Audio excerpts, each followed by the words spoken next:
What up? Welcome to another episode of From the Script to the Screen. And welcome to what I would say the finale of the My Hero edition of From the Script to the Screen. As you guys might have seen, Season 6 is over with. Volume 33 was the end of the season. As always, shout out to Studio Bones. They covered a lot of material this season. Started off on volume 27, ending with volume 33. Like I said, got all the covers up for y'all. Great season to me. I enjoyed it. And if you guys are interested in going on with the story, I know volume 34 comes out in May. And of course, you can read the chapters weekly online on the Viz website. The last episode covered chapters 326, 27, and 8, topping off volume 33. But with that being said, kind of wrapped up the season.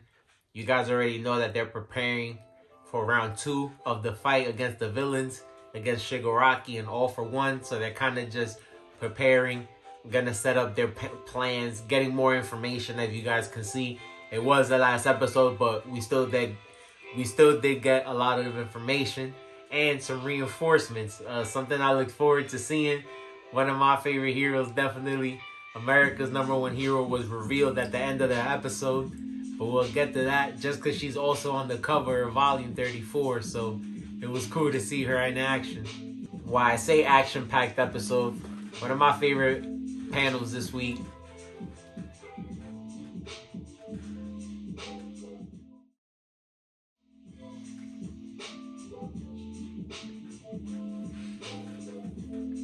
We saw All Might kind of get a wake-up call from an unsuspected person, something we didn't expect to see, but Hero Killer Stain finally confronted him, and it wasn't to fight. We all know that Hero Killer Stain actually respects All Might, feels like he's the true rendition of a hero, someone who would always put the people before himself, and that's what he respected about him the most, which is what actually caused him to be violent towards these heroes that he felt like were fake and were actually doing it just for the glory and money that they would get for being top heroes. So that kind of ties into just his appearance overall. I say he waked up All Might because he reminded him just what All Might stood for. He felt like he wasn't really a hero in these times since he couldn't really do anything physically, but we know that there's other things that All Might could contribute to the fight, and that's why he kind of gave him a little jolt. And we see that Hero Killer Stain has his own personal views of what he feels like is a just world, but during the escape of the jail, we see that the information that he acquired ends up being a big help towards the heroes. But again, he has his own view of what he feels like is a just world. So maybe later on, as that we see that he's still out and about in the world, we'll get more information on Hero Killer Stain in general, but we'll see.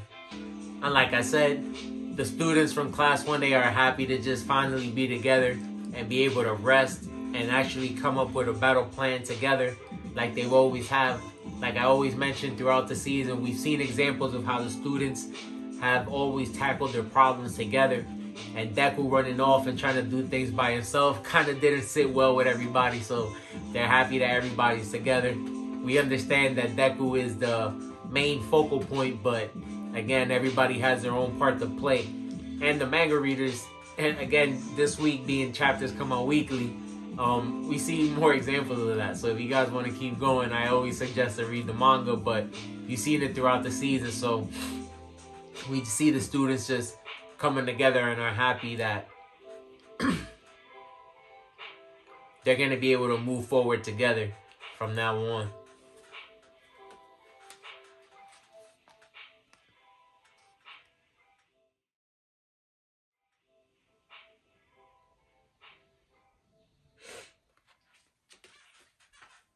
Again, like Deku mentions, it's not something that he's necessarily worried about anymore, because he feels like this time they'll be more prepared since there's more people involved and they kind of know what they're really up against this time. and leading into the end of the episode with talking about reinforcements and knowing what they're up against this time. Something I love seeing.